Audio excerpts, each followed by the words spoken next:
One rainy Tuesday morning, she stood in 3 inches of water, watching 12 years of her life float past her feet. And she still didn't know that this was the best thing that would ever happen to her. Before that morning, Wren Callahan's life looked, from the outside, like something people envied. She had built her pottery studio from nothing. One wheel, one kiln, and a stubborn kind of hope that refused to quit. For 12 years, she had shaped bowls and mugs and vases with her own 2 hands, and people came from 3 towns over just to buy something she had made. Her husband, Daniel, used to joke that she loved clay more than she loved sleep. She always laughed at that. She never thought to ask if he meant it as a joke, or as something else entirely. Every morning she woke before sunrise, put on the same denim apron, and lost herself at the wheel, because when her hands were in the clay, the rest of the world went quiet. That quiet was the closest thing she had to peace.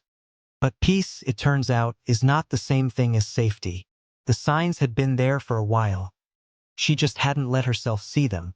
Orders slowed after a big chain store opened 2 towns over, selling mugs for a fraction of her price. Daniel started coming home later and quieter and further away. She told herself it was stress. She told herself a lot of things that year. Then came the loan she took out to keep the studio open through the slow season. A loan she promised herself she'd pay back by spring. Spring came. The money didn't. The storm came on a Monday night, and by Tuesday morning, the river behind Main Street had swallowed half the block. Wren got the call at 5 a.m. She drove through rain so thick she could barely see the road, praying the water hadn't reached her studio. It had. She stood in the doorway and watched 12 years of her work floating in muddy water.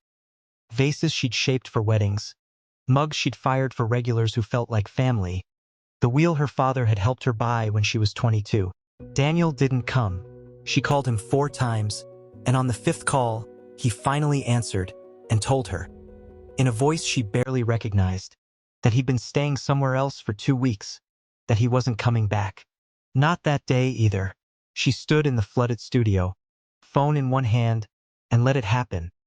The studio, the marriage, everything, collapsing at once, like it had been waiting for permission. The weeks after the flood blurred together. She moved into her sister's guest room with 2 suitcases and a box of pottery shards she couldn't bring herself to throw away. She stopped answering calls from the bank. She stopped going for walks, stopped cooking real meals, stopped doing most of the small things that make a life feel like a life. One night, she pulled that box of broken pottery out from under the bed. She sat on the floor and held up a shattered bowl. One she remembered making the week she got married. One of the first pieces she was ever truly proud of. It was in 6 pieces now. She turned them over in her hands, and for the first time since the flood, she cried. Not the quiet, controlled tears she'd been rationing out in front of her sister. Real ones. The kind that come from somewhere deeper than sadness, somewhere closer to surrender. She doesn't remember how long she sat there, but at some point, through the tears, she noticed something strange. The broken edges of the bowl still fit together perfectly. She remembered, from some documentary she'd half-watched years ago, an old Japanese tradition, kintsugi, where broken pottery is repaired with gold, and the cracks aren't hidden. They're highlighted, made beautiful on purpose. The bowl isn't seen as ruined. It's seen as more valuable because it survived being broken. She sat with that thought for a long moment, and something shifted in her chest. Quiet, but unmistakable, like a key turning in a lock she hadn't known was there. She thought, what if the cracks weren't the end of the story? What if they were just the part right before the gold? The next morning, she borrowed her sister's car and drove to the craft store for gold repair lacquer and a tiny brush. It felt almost silly, buying gold paint with the last of her grocery money. But she didn't feel silly once she started. She spent that whole Saturday at the kitchen table, piecing the bowl back together, painting the seams gold, one careful stroke at a time. It wasn't perfect. Her hands shook more than they used to. But when she held it up to the window, the cracks caught the light like veins of sunlight running through the bowl. She almost laughed. It was the ugliest, most beautiful thing she'd ever made. That week, She did it again with a broken mug, a cracked vase, 3 shattered plates. Piece by piece, she rebuilt what the flood had tried to take. And piece by piece, without fully noticing it, she started rebuilding herself the same way. Word got around the way it does in small towns. Someone posted a photo of one of her gold-seamed bowls and spread her she ever something. People wanted to know if she'd sing. People wanted to know if she'd teach them how. 6 months after the fall, I rented a tiny farm space in the town. Smaller, student, cheap, humble. She didn't hide the fact that it was a fresh start. She put a small name inside.